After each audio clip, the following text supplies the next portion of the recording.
तन्मातरम्।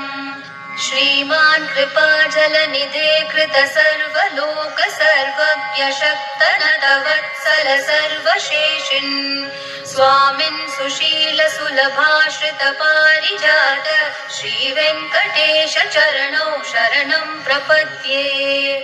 श्रीमान् कृपाजलनिधे कृत सर्वलोक सर्वज्ञशक्तनतवत्सल सर्वशेषिन् स्वामिन् सुशील सुलभाश्रित पारिजात श्रीवेङ्कटेश चरणौ शरणं प्रपद्ये।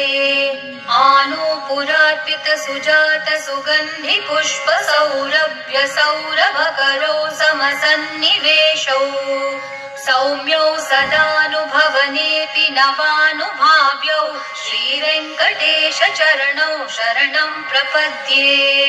सद्यो विकासि समुदिध्वर सान्द्ररागः सौरभ्य निर्भर सरोरुह साम्यवाताम् सम्यक्षु साहसपदेषु विलेखयन्तौ श्रीवेङ्कटेश चरणौ शरणं प्रपद्ये।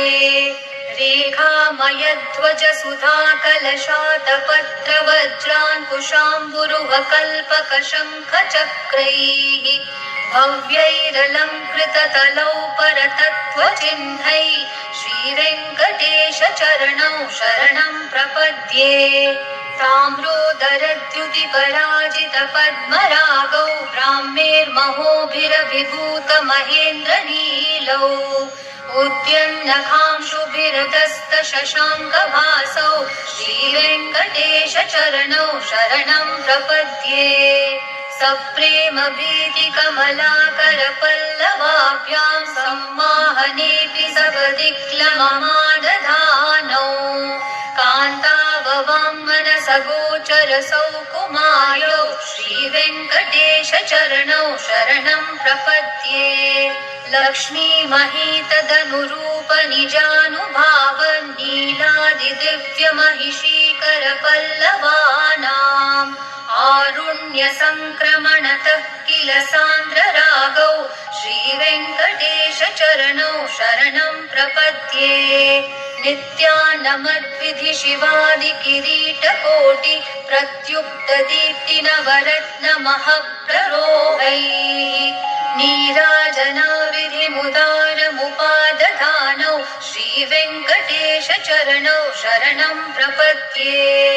विष्णोपदे परम इत्युदित प्रशंसो यौ मध्य उत्स इति भोग्यतयाप्युपातौ भूयस्ततेति तव पाणितलप्रदिष्टौ श्रीवेङ्कटेश चरणौ शरणं प्रपद्ये।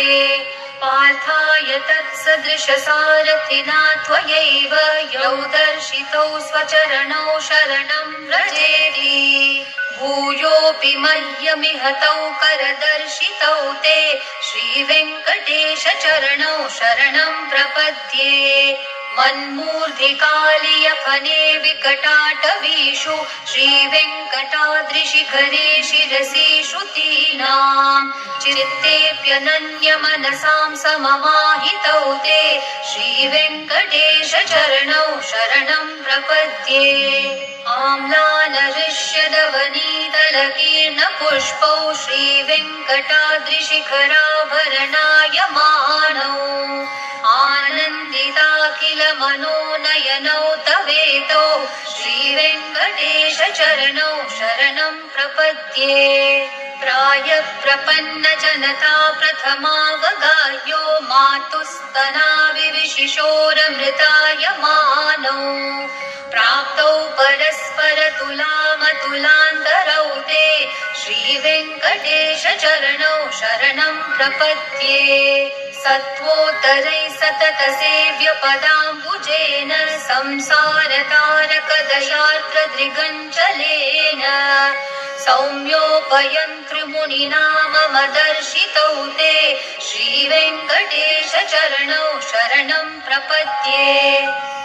सत्त्वोत्तरैः सततसेव्यपदाम्बुजेन संसारतारकदशार्द्रदृगञ्चलेन सौम्योपयन्त्रिमुनिना मम दर्शितौ ते श्रीवेङ्कटेश चरणौ प्रपद्ये श्रीशश्रिया घटिकया त्वदुपाय भावे प्राप्ये त्वयि स्वयमुपेयतया स्फुरन्त्या नित्याश्रिताय निरवत्य गुणाय तुभ्यं श्यां किङ्करो वृषगिरीश न जातु मह्यम् श्रीशश्रिया घटिकया त्वदुपाय भावे प्राप्ये त्वयि स्वयमुपेयतया स्फुरन्त्या नित्याश्रिताय निरवत्य गुणाय तुभ्यं श्यां किङ्करो वृषगिरी